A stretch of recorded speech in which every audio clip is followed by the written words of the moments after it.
Bismillahirrahmanirrahim. Sekitar 1 jam yang lalu, Ustadz Abu Usaid Al-Munawi melayangkan serangan terhadap saya dengan menuduh saya kembali berdusta. Oleh sebab itulah, saya luangkan waktu untuk membuat video spesial untuk menyerang balik Ustadz Abu Usaid Al-Munawi. Apakah benar saya berdusta atau bagaimana? Mari kita simak terlebih dahulu isi postingan beliau. Beliau menulis, Mas Saiful Anwar kembali berdusta.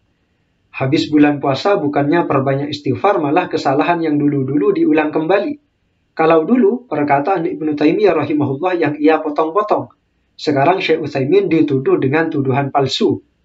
Katanya, Syekh Utsaimin itu meyakini Allah itu punya sifat sakit. Ini dusta.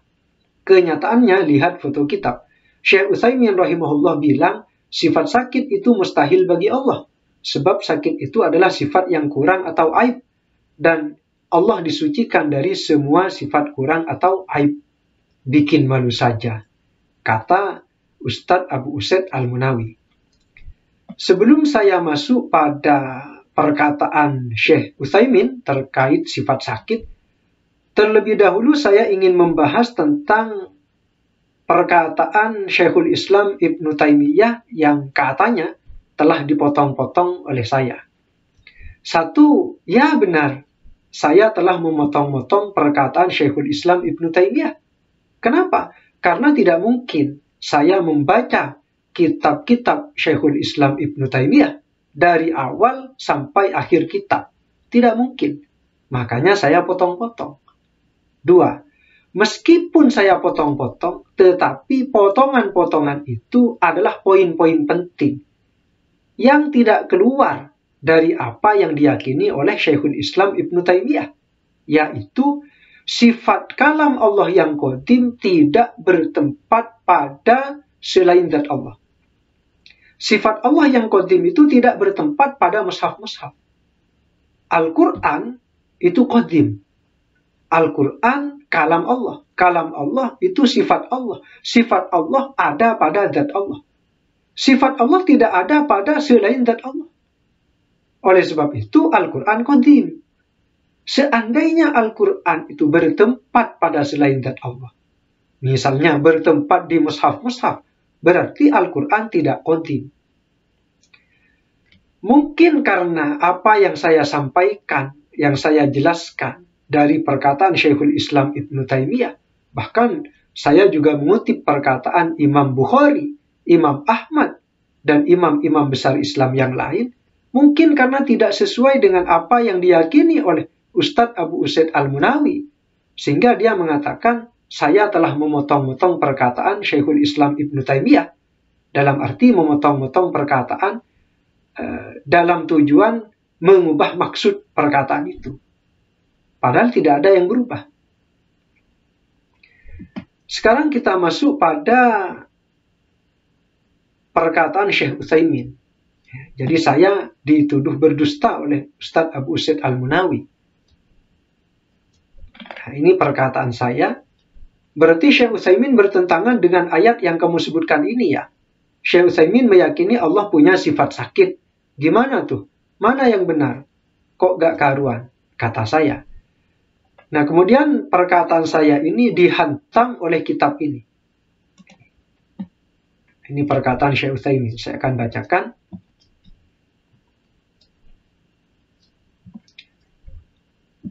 Jadi beliau menjelaskan tentang hadis qudsi. Maridtu falam ta'udni. Jadi Allah berfirman dalam hadis qudsi, Maridtu falam ta'udni. Aku sakit dan kamu tidak menjengukku. Li'anna Allah Ta'ala yastahilu alaihi al-marad. Karena sesungguhnya Allah Ta'ala itu mustahil atasnya sifat sakit. Li'anna al-maradah sifatu naqsin. Karena sesungguhnya sifat sakit itu adalah sifat kekurangan. Wallahu subhanahu wa ta'ala munazzahun an kulli naqsin. Allah Subhanahu wa Ta'ala itu disucikan dari setiap kekurangan. Sehingga kata Abu Usaid Al-Munawi, Syekh Utsaimin ini menolak jika Allah itu punya sifat sakit. Sedangkan saya berkata Syekh Utsaimin meyakini Allah punya sifat sakit. Berarti saya berdusta, kata Abu Usaid. Saya akan buktikan. Jadi Abu Usaid ini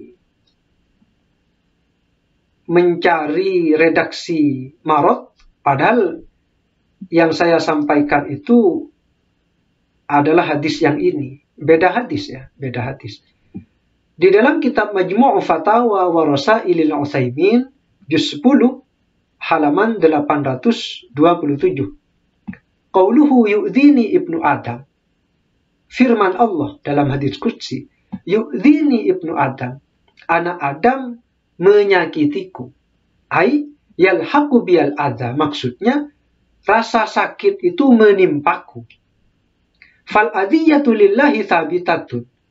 Maka adapun sifat adiyah, sifat tersakiti, bagi Allah itu nyata.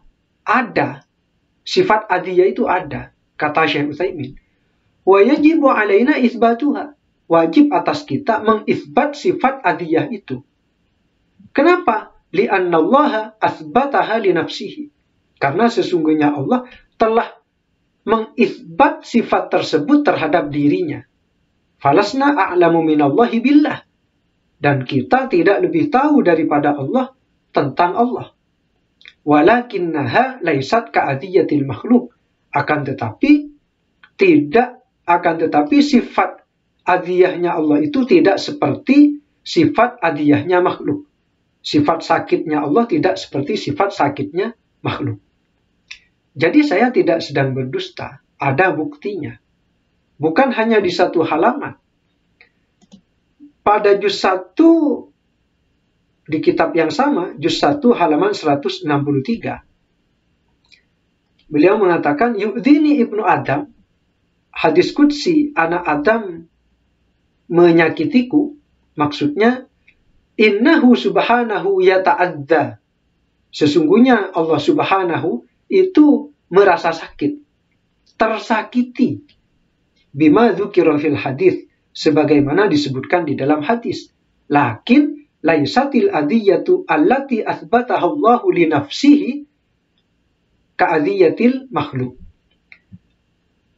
Akan tetapi tidaklah sifat adiyah yang Allah isbatkan terhadap dirinya seperti sifat adiyah makhluk. Jadi Allah itu punya sifat sakit, tersakiti, tapi tidak sama seperti sifat sakit, sifat tersakitinya makhluk. Itu perkataan dari Syekh Utsaimin. Bukan hanya di 2 tempat, bisa ditemukan di 20 tempat. Di sini, 20 tempat. Jadi saya tidak sedang berdusta. Sekarang saya akan membahas kerancuan dari Syekh Utsaimin ini. Apa kerancuannya? Jadi, terima kasih Ustadz Abu Usaid Al-Munawi memposting postingan ini sehingga memberi kesempatan bagi saya untuk menjelaskan adanya kerancuan yang terjadi pada Syekh Utsaimin. Apa itu? Satu, beliau menolak redaksi yang ada dalam hadis. Dalam hadis qudsi Allah menyatakan maridtu, aku sakit. Tetapi beliau tolak sifat sakit itu. Sedangkan di hadis yang ini Syekh Utsaimin menetapkan sifat adza. Kenapa? Karena redaksinya begitu. Tetapi kata beliau, tapi tidak sama dengan sifat adiyah makhluk. Kenapa Syekh Utsaimin ketika sampai pada hadis maridtu falam ta'udni tidak menggunakan kaidah yang sama dengan yang tadi? Jika tadi Allah punya sifat adiyah, tapi tidak sama dengan adiyah makhluk. Allah punya sifat tersakiti, tapi tidak sama dengan tersakitinya makhluk. Allah punya sifat sakit, tapi tidak sama seperti sifat sakitnya makhluk. Kenapa kaidah itu tidak diterapkan di sini? Allah punya sifat marad, tapi marad Allah tidak sama seperti sifat marad makhluk. Nah, ini kan ada kerancuan. Di satu sisi menerima redaksi apa adanya, yaitu Allah punya sifat adiyah, tetapi di sisi lain redaksinya maridtu, tetapi sifat itu ditolak. Nah, ini kan kerancuan. Jadi terima kasih Ustadz Abu Usaid Al-Munawi, sebab Ustadz Abu Usaid Al-Munawi saya bisa menjelaskan bahwa sekelas Syekh Utsaimin ternyata ketika memahami dalil itu tidak menggunakan kaedah yang sama. Di satu sisi sifat adiyah ditetapkan karena redaksinya adalah redaksi seperti itu, tetapi sifat marad ditolak padahal redaksinya seperti itu.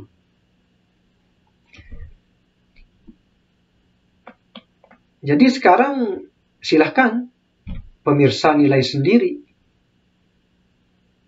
Apakah saya berdusta atau bagaimana? Semoga saya tidak bikin malu saja. Kurang lebihnya mohon maaf. Wallahu a'lam.